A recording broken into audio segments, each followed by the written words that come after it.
સ્થાનિક સ્વરાજ્યની ચૂંટણીને લઈને જબરજસ્ત રાજકારણ ગરમાયું છે। આમ આદમી પાર્ટી દ્વારા સતત આક્ષેપો કરવામાં આવી રહ્યા છે કે તેમના ઉમેદવાર જાહેર થયા બાદ પોલીસ દ્વારા ખોટી રીતે તેમને હેરાન કરવામાં આવી રહ્યું છે, ખોટી ફરિયાદો તેમના પર કરવામાં આવી રહી છે। ને આને લઈને સુરત ખાતે આજે આમ આદમી પાર્ટીના નેતાઓ દ્વારા પોલીસ કમિશનરને રજૂઆત કરવામાં આવી છે। શું કરી રહ્યા છે આ મામલે આમ આદમી પાર્ટીના સુરત શહેર પ્રમુખ, વિગતે વાત કરીએ।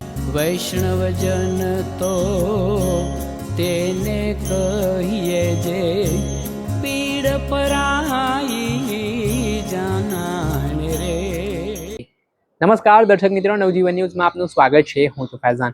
થોડાક દિવસ પહેલા વિસાવદરના ધારાસભ્ય ગોપાલ ઇટાલિયા દ્વારા આમ આદમી પાર્ટીના ઉમેદવારો જે જાહેર થયા છે તેમને પોલીસ ખોટી રીતે હેરાન કરતી હોય તે પ્રકારના આક્ષેપો કર્યા હતા ને અલગ અલગ જે જિલ્લાઓ છે ત્યાં આમ આદમી પાર્ટીના નેતાઓ પર ખોટી ફરિયાદ કરવામાં આવી હોય તેવો દાવો કરવામાં આવ્યો હતો। જોકે આ ઘટના બાદ ગઈકાલે સુરતમાં 75 જેટલા ઉમેદવારો છે તે આમ આદમી પાર્ટીએ જાહેર કર્યા છે ને આના જ કારણે હવે આમ આદમી પાર્ટીના જે સુરત શહેર પ્રમુખ છે ધર્મેશ ભંડેરી, તેમના આક્ષેપોએ રાજકારણમાં ખળબળાટ મચાવી દીધું છે।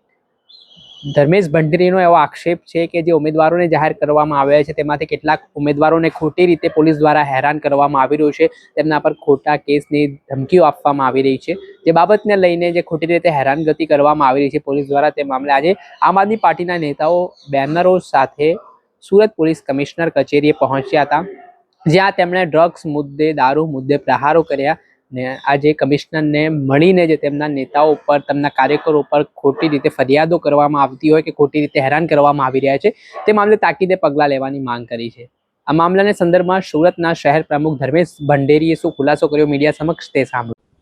સુરત મહાનગરપાલિકાની ચૂંટણી જાહેર થઈ ગઈ। આમ આદમી પાર્ટીએ પોતાના 75 ઉમેદવાર સાથેની પ્રથમ યાદી જાહેર કરી અને આ ઉમેદવારોના નામ જોઈ ભાજપના પેટમાં તેલ રેડાયું અને જાણે કે આ ઉમેદવારો ફોર્મ ન ભરી શકે એના માટેના જાત જાતના કિમિયા કરવા લાગ્યા।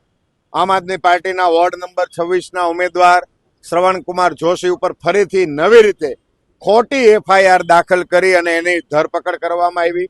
એમની પાસે પૂછપરછ કરવાના બહાને કલાકો સુધી પોલીસ સ્ટેશનમાં બેસાડી રાખવામાં આવ્યા।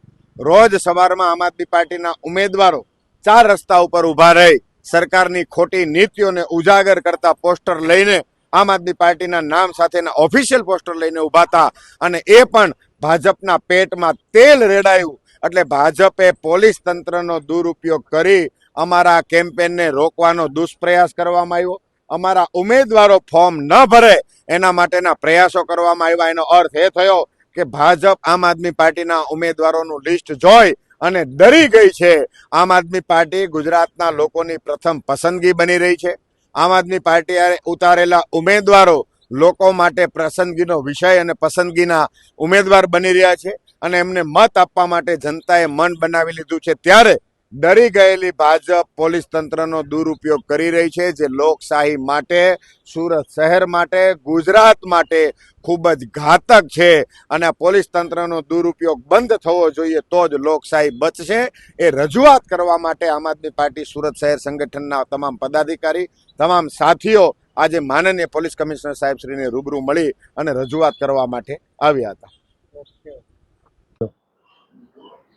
આપે સાંભળ્યા હતા આમ આદમી પાર્ટીના સુરત શહેર પ્રમુખ ધર્મેશ ભંડેરી। તેઓ કહી રહ્યા છે કે ભારતીય જનતા પાર્ટી ઉમેદવાર જાહેર થતા ડરી ગઈ છે, એટલે તેમના ઉમેદવારોને ખોટી રીતે એન પ્રકારે હેરાન પરેશાન કરવામાં આવી રહ્યા છે, જેના કારણે રાજકારણ ગરમાયું છે। દર્શક મિત્રો, આવા જ નવા વિડીયો સાથે આપણે માહિતગાર કરતા રહીશું, એટલે નવજીવન ન્યૂઝ જોતા રહો।